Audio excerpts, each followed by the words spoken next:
In this video, we're going to look at the examples for Chapter 21.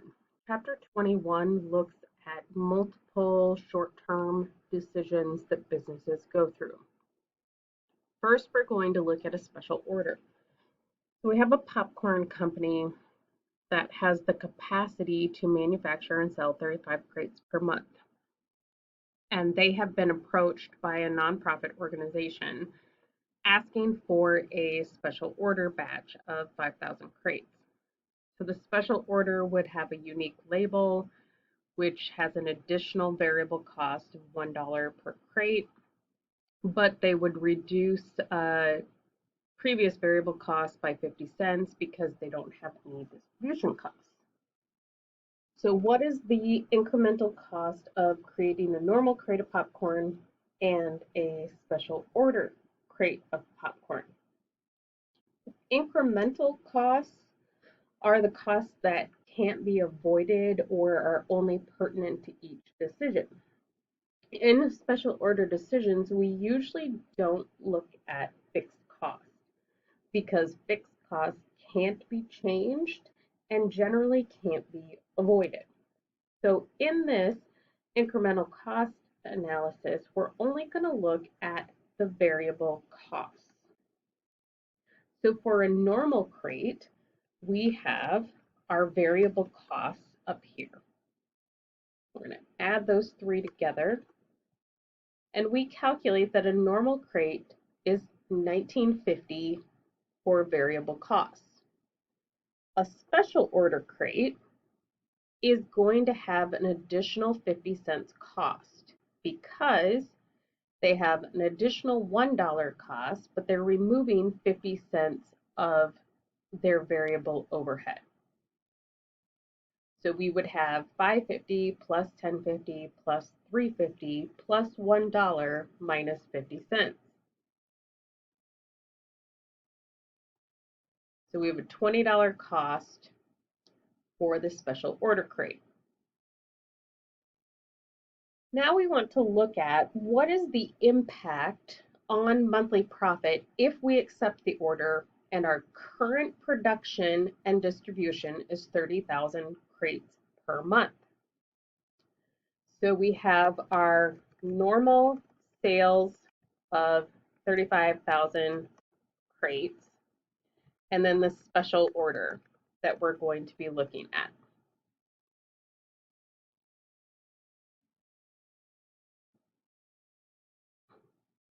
So we're going to look at the sales price minus, we have a sales price of $26 for normal crates, minus our variable cost of $19.50.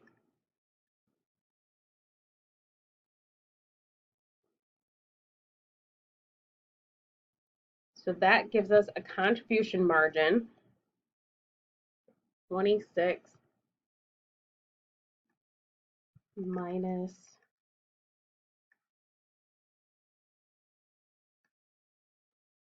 19.50 gives us a contribution margin of $6.50 per case. We take that amount times 30,000 to get our total sales.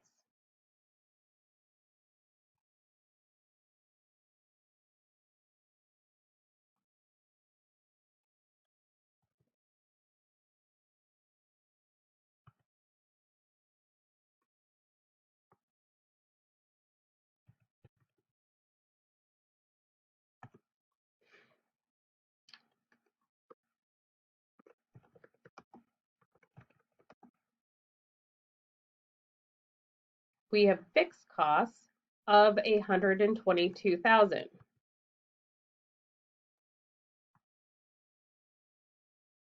So our operating income is our total sales minus fixed costs, or 73,000.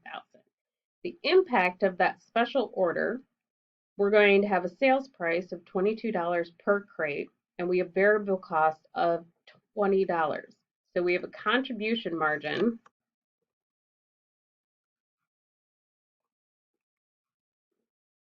of $2.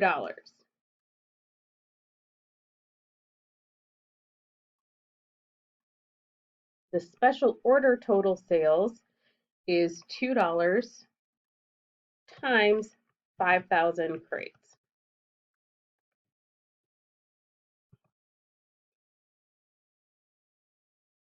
There are no fixed costs associated with the special order.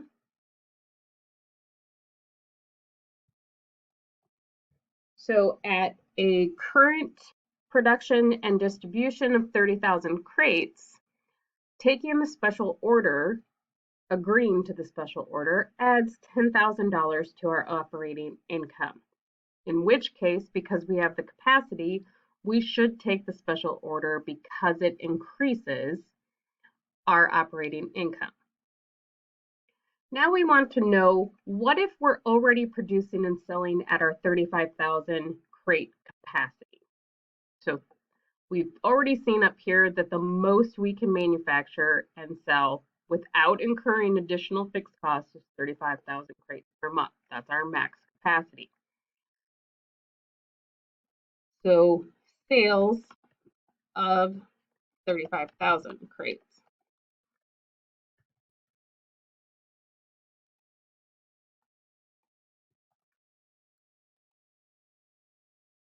We take our contribution margin of $650 times 35,000 crates to get total sales. We have fixed costs of 122,000. So our operating income with 35,000 crates is 105,500. If we take the special order,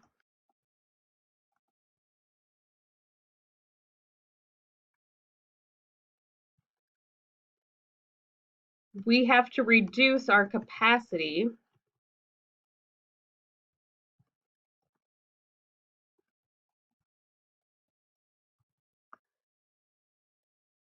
because we can only make 35,000 crates, and that order is for 5,000. So that reduces our normal capacity. As we've seen up here, our operating income would be $83,000. So the opportunity cost, if we're already at capacity, is $22,500. That is how much we would lose if we took the special order at this point.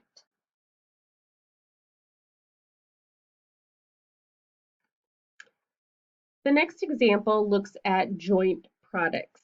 So we have two products for a pharmaceutical company that can be sold at a split-off point for a specific value, or they can be processed further with additional costs and be sold at a higher value.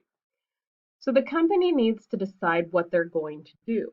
So first we can just fill in costs. If we're sold at our split-off point, we see that amoxicillin is $2,700 and Benedrate is $2,400. So these are our proceeds if we sell them at their split-off point after the joint processing. However, if we process further, we can then sell amoxicillin for $4,200 and Benedrate for $6,000. We have additional costs for processing further. For the amoxicillin, those additional costs are $1,600.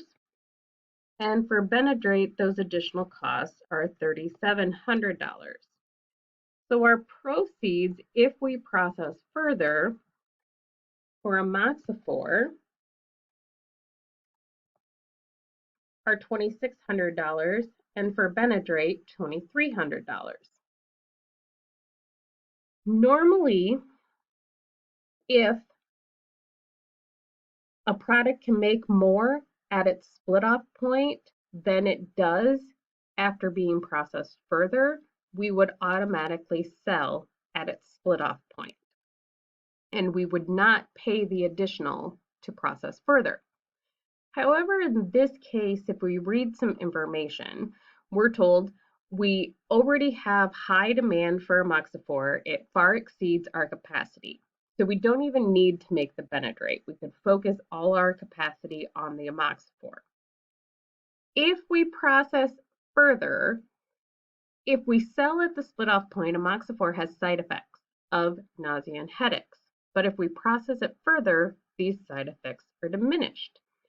So what this pharmaceutical company has to decide is, are the ethical issues more important of processing further and diminishing the side effects more important than the lost revenues from processing further versus selling at the split off point?